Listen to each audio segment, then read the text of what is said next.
যেদিন আমি প্রথম আলো জেলে ধরাতে এলাম, এসেই জানলাম না, আলো নয়, কালো অন্ধকার নিয়েই জন্মেছি। কারণ আমি মেয়ে বলে মা তো ভয়ে সিটিয়েছিল বিছানার এক পাশে। বাবা দুদিন আমার মুখ দর্শন করেননি, আমি মেয়ে বলে। দাদু মিষ্টিগুলো ধুর ধুর বলে ছুঁড়ে ফেলে দিল মাছ পুকুরে। কারণ আমি মেয়ে। ঠাম্মি মুখ বেঁকিয়ে পাড়ায় পাড়ায় বলে বেড়ালো, কি আবার হবে, ওই খরচে জোগাড় হয়েছে আবার। সুতিকা ঘরে টিম টিম করে জ্বলা আলোয় শুধু মা আমাকে প্রাণ ভরে দেখে বলতো, কেন এলি তুই? শুধু আমার যন্ত্রণা বাড়াতে? জানিস না এরা ছেলে চায়, ছেলে, বংশের প্রদীপ, আত্মমর্যাদার প্রতীক। দেখছিস না ঘরে কেমন কালবৈশাখীর মতো গুরু গম্ভীর মেঘ, কেমন অসহায় নিস্তব্ধতা। তোকে বড় হয়তো হতে দেবে, কিন্তু মানুষ হয়তো হতে দেবে না। নারী তো সন্তান জন্মদানের যন্ত্র, যে যন্ত্র হতে পরে জন্ম নিল আমার অনুজ ভাই সুভাষ। ঘরে যেন আলো এলো সেদিন, সারা ঘর সাজলো নানা রঙের আলোয়। উঠোন থেকে ঠাকুর ঘর, বাড়ির ছাদ থেকে তুলসীতলা। অন্নপ্রাশনে কত লোক খেলো, জন্মদিনও পালিত হলো রাজস্বিকভাবে। কিন্তু আমার বেলায় থাক, না বলাই ভালো। কারণ আমি মেয়ে বলে স্কুলের গণ্ডিতেই শেষ হলো আমার জীবন। উচ্চশিক্ষা কি দরকার আমার? একদিন তো পরের ঘরে। কারণ আমি মেয়ে। ভাই বড় হলো, উচ্চশিক্ষা পেল, দিনের পর দিন রাত করে ফিরলেও বাবা চুপ করে থাকত। অথচ শৃঙ্খলার সমস্ত বেড়ি আমার পায়ে বাঁধা ছিল। কারণ আমি মেয়ে।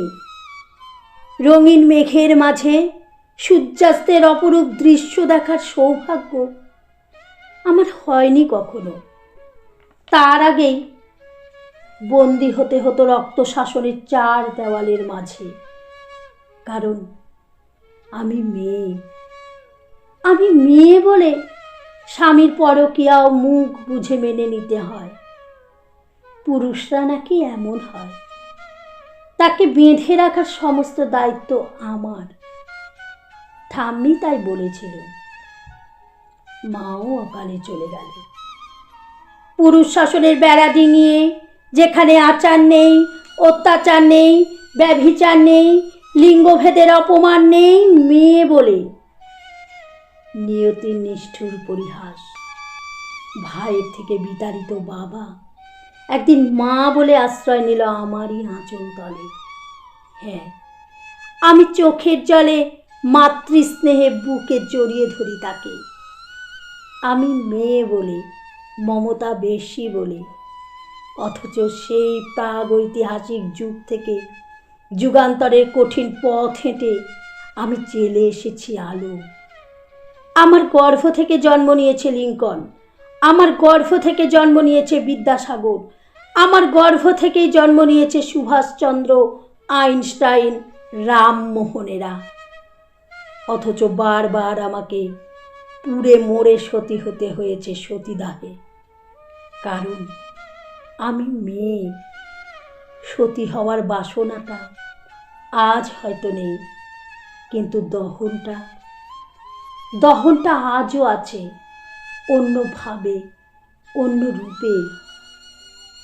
কিন্তু একদিন নারী ঠোঁট রেঙে উঠবে রক্ত নিয়ে। কলঙ্কের ঘোমটা ছেড়ে উন্মুক্ত হব জলে, স্থলে আর উন্মুক্ত আকাশে। অসামান্য পদভারে কেঁপে উঠবে ধরিত্রী। দারুণ জ্যোতিপুঞ্জ উদ্ভাসিত হবে চারিদিক। নবলোকে নবদিগন্তে উন্মোচন হবে আবার। দেবতারাও স্তব্ধ হয়ে দেখতে থাকবে রণচণ্ডী মূর্তিধারিণী একবিংশ শতাব্দীর নারী শক্তিকে। সমস্ত শৃঙ্খলা লিঙ্গ ভেদ ভেঙে চুরমার করে দিয়ে তোমায় দেখাবো পুরুষ।